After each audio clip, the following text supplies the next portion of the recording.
great of you to join me. I'm Shinaka from the Blue Ocean Studios here in Beijing, and you're watching Culture Outlook. On today's show, we'll visit the city of Shanghai, where citizens are eagerly waiting for the official opening of China's first ever Disneyland. We'll chat with fashion photographer Joy Island and take a stroll along the Kaiyan Temple. But before all that, let's talk about an upcoming holiday that has been taking China by storm. You guessed it, Chinese New Year, or Spring Festival as it's referred to here, is coming up just around the corner. And the Chinese couldn't be more excited. This is the most important and festive time of year for Chinese people.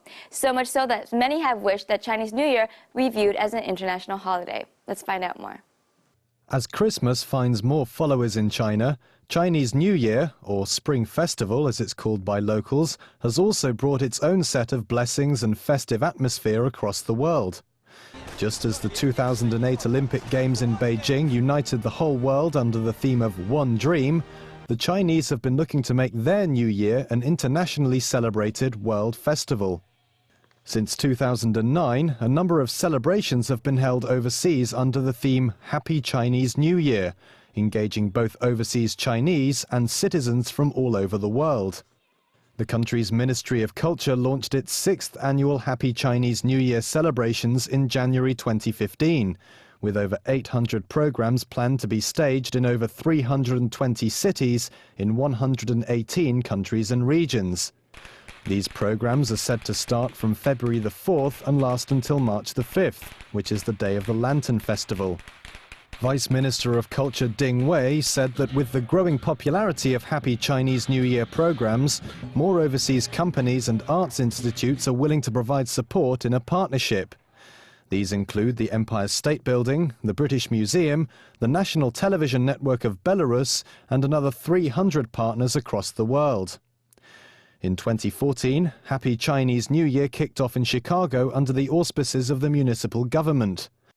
Mayor Rahm Emanuel presented the Chinatown Celebration Parade and announced it was the largest celebration of Chinese New Year in North America. The New York Philharmonic will celebrate the Lunar New Year at the Lincoln Center in February this year, which will be the 4th consecutive season of its Lunar New Year concert.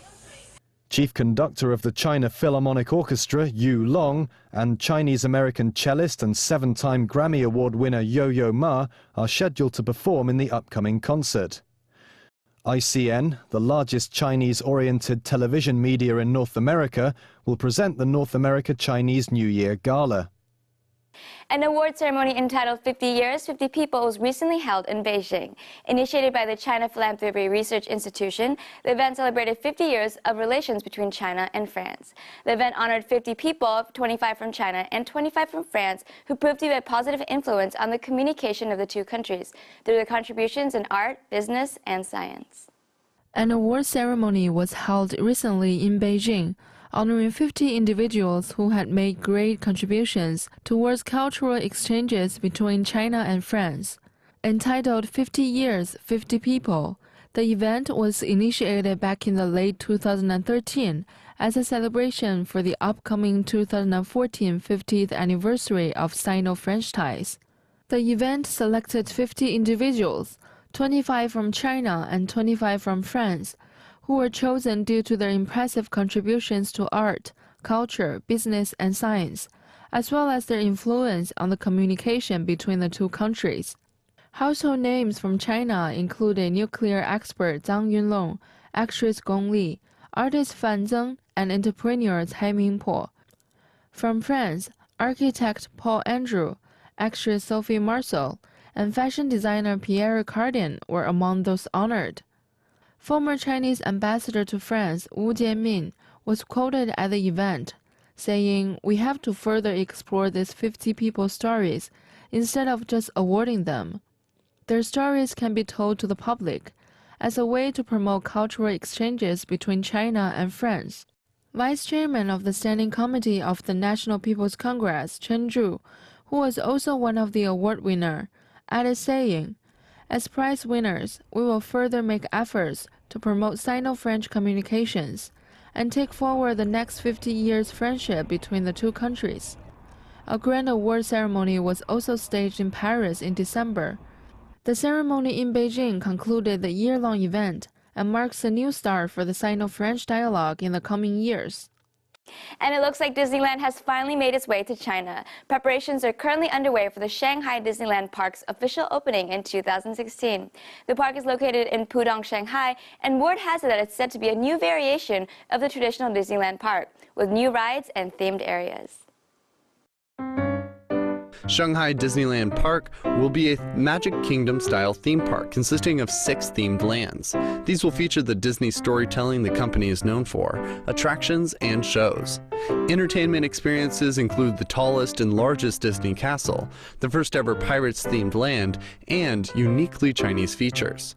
Adjacent to Shanghai Disneyland Park, Disneytown will be a shopping, dining, and entertainment area open to all guests without an admission fee. The area will have 5 districts: Broadway Plaza, Broadway Boulevard, Spice Alley, Marketplace, and Lakeshore. The Walt Disney Grand Theater, a Broadway-style theater, will be located at Broadway Plaza. The theater will host the global premiere of the Mandarin version of The Lion King, the world's highest-grossing Broadway show in entertainment history. The Central Lake area covers around 40 hectares with a 2.5-kilometer meandering walking path through various gardens and green spaces. Shanghai Disneyland Hotel is adjacent to the lakeshore with a direct view of the theme park. This Art Nouveau-style hotel consists of 420 guest rooms, several dining venues, a retail store, a fitness center, a themed indoor swimming pool, and a convention center. Inspired by Disney Pixar's animated series Toy Story Hotel is located to the east of Shanghai Disneyland Park and features 800 guest rooms, themed courtyards, water play areas, a counter-service restaurant, and grab-and-go style food. Be sure to check out Shanghai Disney Resort, the first Disney resort in mainland China.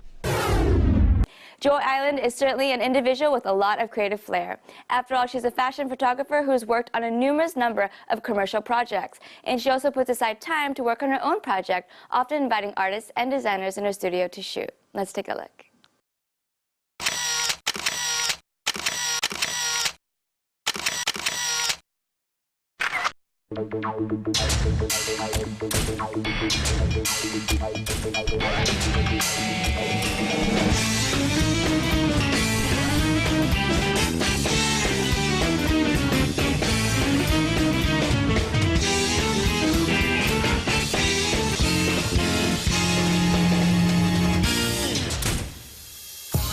我自己除了商业的拍摄和媒体的拍摄以外，一直在做一些个人的项目，纯粹的创作的项目。这个项目大概持续了有1年多吧，然后我慢慢发现，其实可以把这个项目做得更有意思一些。就是每一个月邀请一位艺术家，然后这个艺术家可以是画家，或者是音乐人，也可以是造型师、设计师，和我一起碰撞。我很喜欢这种即兴和随机的东西，然后不太喜欢是那种已经固定好动作的 model。我们可能会有一些现在大脑里边完全没有想到的东西会在现场突发。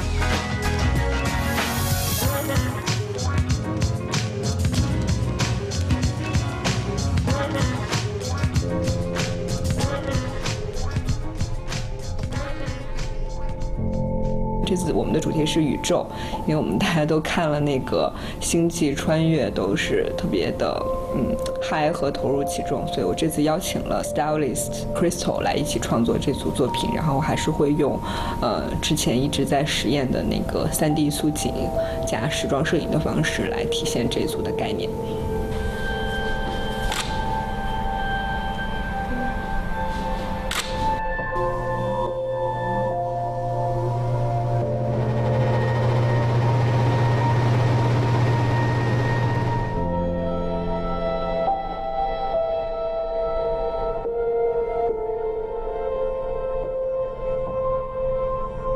因为我自己是一直对现代舞还有各种门类的舞蹈都很感兴趣，所以我们这次邀请了一位舞者，一位 dancer 来做这个 model 的角色。我希望他的角色也不只是一个 model， 希望他自己的一些在舞蹈上的想法和创意、肢体的表达和他个人的风格可以投射在这组作品里。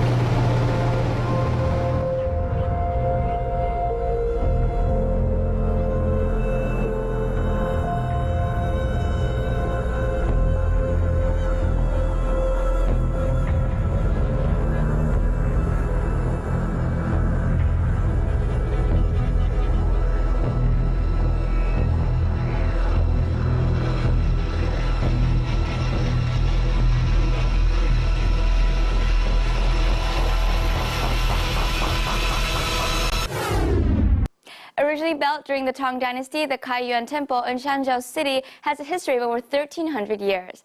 Through restorations, it has become a fairly complete set of courtyard galleries covering an area of 19 acres. It's also the largest Buddhist temple in Fujian province, attracting many domestic and foreign travelers who are interested in the Buddhist culture and religion. Let's take a look.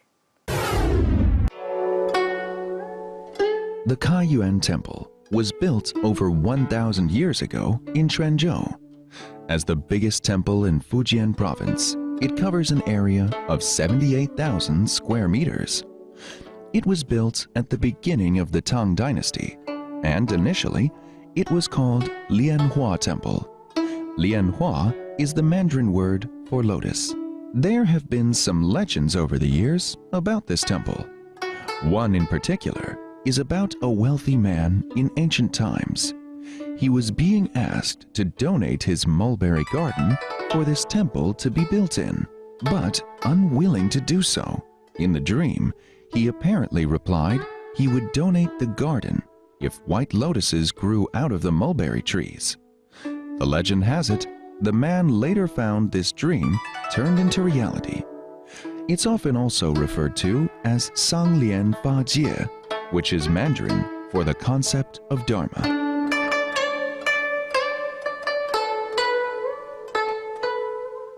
The Mahavira Hall is considered the core of Kaiyuan Temple.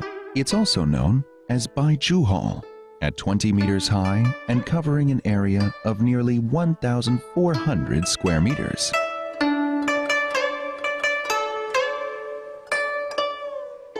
It's a preservation of the majestic and spectacular architectural style of the Tang Dynasty.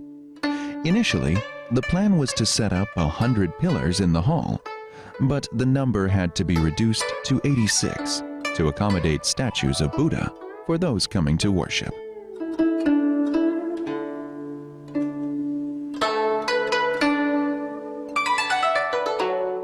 Not far away from the Mahavira Hall, there are two stone towers to the west and east. They are counted among the most important cultural relics at Kaiyuan Temple. The two towers stand over 200 meters apart. The eastern tower is also known as Zhengguo Tower. It took 10 years to build. The tower walls were built with processed and polished granite rocks, a result of accurate calculation and careful construction.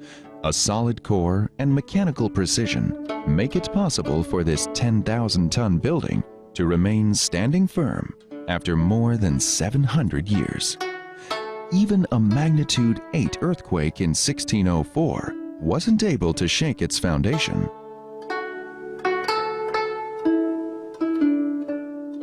The Grand Temple itself is located in a populous area in Licheng District, surrounded by buildings instead of streams and hills. The only thing separating it from the world is a screen in front of the temple gate.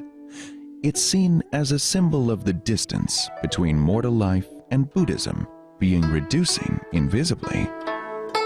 Although there aren't any famous mountains or rivers in the neighborhood, it doesn't keep those who are devout from being attracted to it. Well, that's all we have for you today on Culture Outlook. For more information, go to our website at www.bon.tv. I'm Shina Kaka in Beijing saying goodbye and see you next time.